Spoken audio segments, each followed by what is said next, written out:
Economia com Juliana Rosa, é com você mesmo. Juliana, vem cá.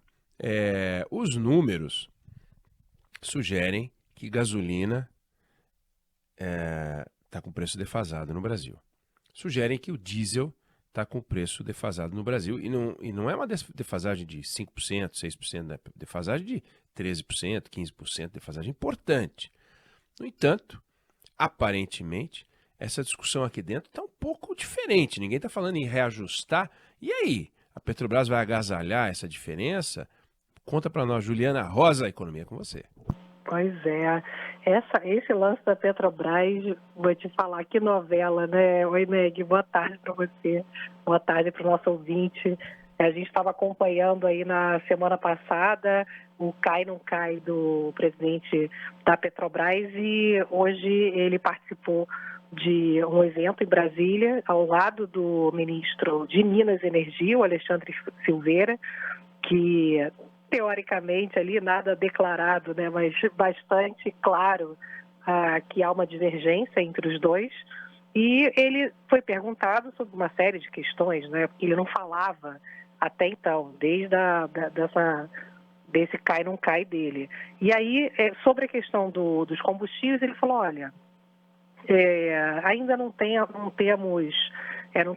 uma explosão de preços, não tem nada ainda que faça a gente mexer nos preços. Porque, como você falou, né, tem uma defasagem grande nos preços, tanto da gasolina quanto do diesel, mas eles usam uma política que não é transparente.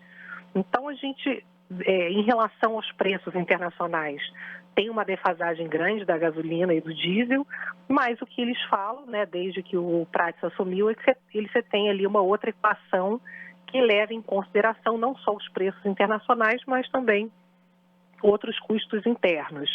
E aí a gente não sabe exatamente como que é feita essa conta. Embora a maior parte do tempo os preços acompanharam mais ou menos ali os preços internacionais. E agora, nesse momento, a gente vê essa defasagem grande e fala, olha, por enquanto não tem nada que vá fazer com que a gente mexa no preço dos combustíveis, não tem razão de pânico sobre o preço de combustíveis. E a gente, enfim, já está todo mundo meio que esperando que em algum momento, ok, mesmo que não escale a violência do Oriente Médio, a gente vê o petróleo ali, né, perto ali dos $90. Então mudou de patamar. E teoricamente a gente também não sabe se vai ficar ou não, mas por enquanto o próprio Prats acha que tem que esperar mais um pouco antes de tomar a decisão. Mas o grande debate acaba sendo assim, o quanto que ele está tomando uma decisão técnica ou o quanto isso é uma interferência estatal. Porque depois que quebra o vidro, né, Enéia, você pode tentar colar, mas a credibilidade fica arranhada. Que, no fundo, é essa a discussão. E ele até comenta isso, sobre o fato dele ter ficado ali no cai não cai, e aí ele fala assim, fui vítima por 2 semanas de fontes do Planalto. Aí ele ainda coloca mais lenha de novo nessa questão. E aí ele fala, estou muito tranquilo, não conversei ainda com o presidente Lula, porque ele estava na Colômbia, né? Mas, tá de boa, né? Tipo, tentaram me queimar lá de dentro do Planalto, mas eu tô aqui, firme e forte, foi né? descarado, né? Agora, olha só, o preço médio da gasolina no mundo hoje, em reais, tá 7,05. O preço médio da gasolina no Brasil está 5,78. Então, o nosso preço médio está 81% do preço médio do mundo. O preço médio do diesel no mundo está 6,65. O nosso está 5,87. Tem 124 países hoje praticando um preço de gasolina mais alto do que o nosso. Então, é o seguinte, que tem uma defasagem, não há a menor dúvida que tem uma defasagem. Se a Petrobras acha que pode segurar, e ela está segurando com caixa dela, ou seja, ela está segurando com o dinheiro do acionista, não é com o dinheiro do governo. É ordem do governo, mas o dinheiro do acionista. Isso é algo que pode ser discutido depois, o acionista minoritário pode reclamar, pode entrar na CVM, pode fazer uma queixa contra a gestão da companhia. E mais, eu queria te ouvir, Juliana, porque o ministro de Minas e Energia, esse Alexandre Silveira, que virou um aprontão, né? Esse camarada virou um aprontão. Ele é pau mandado mesmo, é coisa de pau mandado. Foi lá tentar intervir na Vale, que é uma empresa privada, botou as garrinhas de fora em cima da Petrobras, e aí montou uma comissão fora da Petrobras, até porque dentro ele não entra, não pode entrar lá, não tem nada para fazer lá, mas fora da comissão, para discutir o reajuste do preço dos combustíveis. O que o Ministério de Minas e Energia tem a ver com o reajuste que a Petrobras vai praticar? Esses caras não entendem nada de governança. Aliás, eles entendem, mas eles não respeitam governança, não querem saber. E daí ficam falando de ESG, né? Ficam falando de um monte de coisa. Mas governança, o G de governança para esses camaradas não existe, né, Juliana? Exatamente. Sempre... Hoje tem uma coluna boa, o Eneg, na Folha, da economista Solange Suru, que ela fala que quando o mundo todo entra num ambiente de maior risco, a gente também não colabora, né? Era o momento, na verdade, da gente ficar no sapatinho, porque tudo amplifica, né? Ela cita essa questão das interferências do governo nas empresas, nas estatais, e a questão da mudança das metas, né? Das contas públicas, que a gente vem conversando aqui sobre isso.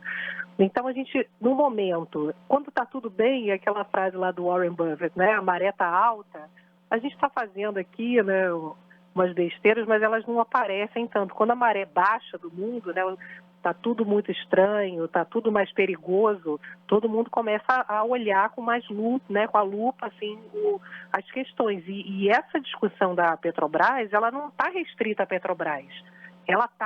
A Petrobras é um exemplo de como que o governo trata o capital privado, né?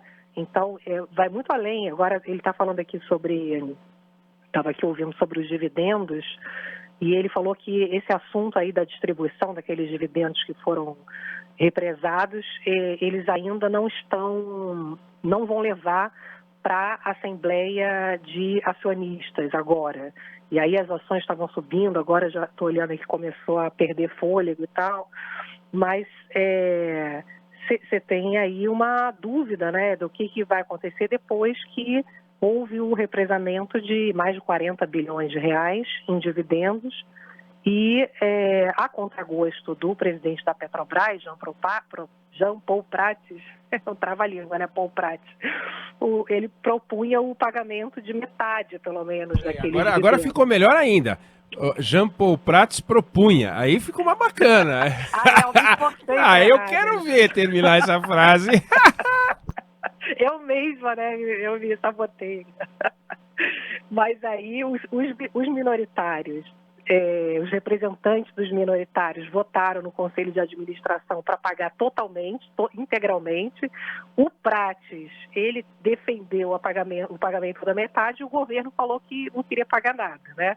E aí agora o Alexandre Silveira, o ministro de Minas e Energia, está falando, olha, esse dinheiro de dividendos só pode ser usado para dividendos, querendo tirar aqui aquele debate, aquela insegurança de que o governo pode pegar esse dinheiro para fazer projetos que não são lucrativos. Por exemplo, eles estão dizendo que vão retomar agora os investimentos em fertilizantes.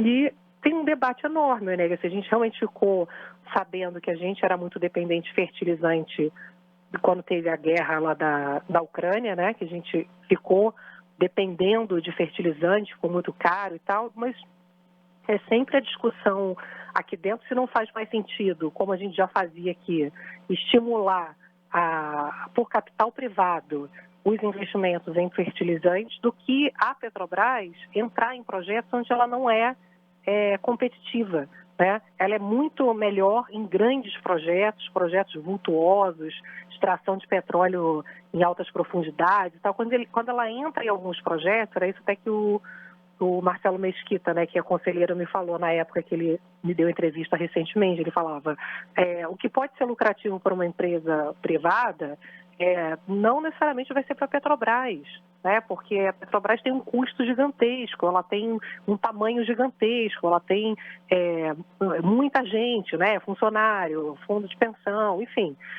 Para a gente, para um negócio valer a pena, ele falou assim, não é qualquer negócio que talvez valha a pena para uma empresa menor e não vale a pena para a Petrobras. Então, a discussão aquilo, de novo, né, Wineg, o governo querendo usar a Petrobras para fazer política pública, fazer escolhas com o dinheiro privado, né? Você pode, então, usar esse dinheiro da Petrobras e dar incentivos para investimento em fertilizantes, por exemplo. Então, tem um debate aí que, no final das contas, a gente não é especialista, mas o que acho que Sim. fica para a gente, enquanto população, é que é sempre um debate enviesado, né? Não é um debate pensando no que do ponto de vista do capital privado que faz sentido. É sempre essa briga de interferência do governo numa decisão privada, né? E Então, transparência, é muito ruim isso, né? e transparência zero, né? Exato. Transparência nenhuma, porque ficam pelos corredores e tal. E a ideia de uma empresa de capital aberto, que em inglês é Publicly Traded Company, quer dizer, uma empresa pública, de negociação pública, né? Capital aberto, é para que ninguém saiba mais do que outra pessoa, né? Todas as informações elas têm que estar no mesmo nível, quer dizer, o investidor, o acionista que tem 30% das ações sabe tanto quanto aquele que tem 1% das ações ou aquele que tem uma ação. Tem que ter um nivelamento de informações, né? E não é o que a gente percebe, né? Parece uma coisa de patota aqui, fazendo um esqueminha aqui, numa empresa do tamanho da Petrobras. É uma falta de respeito com o acionista, é uma falta de respeito com o cidadão também, né, Juliana? Exatamente, é o tal do G, né, que você falou que está sempre faltando, o G, né? Eles ficam de olho no E. O Marcos Troirro deu uma entrevista pra gente no Canal Livre, você lembra disso? Sim. Ele chamou atenção para isso. ESG. Parece que é ES só, que o G não existe, que ninguém quer falar de G. Não, agora virou todo mundo cuidando do verde, mas a história do G, de governança, é fundamental, né? Juliana Rosa, economia é com você, valeu, e a gente volta a conversar amanhã. Combinado, um beijo. Obrigado, beijo.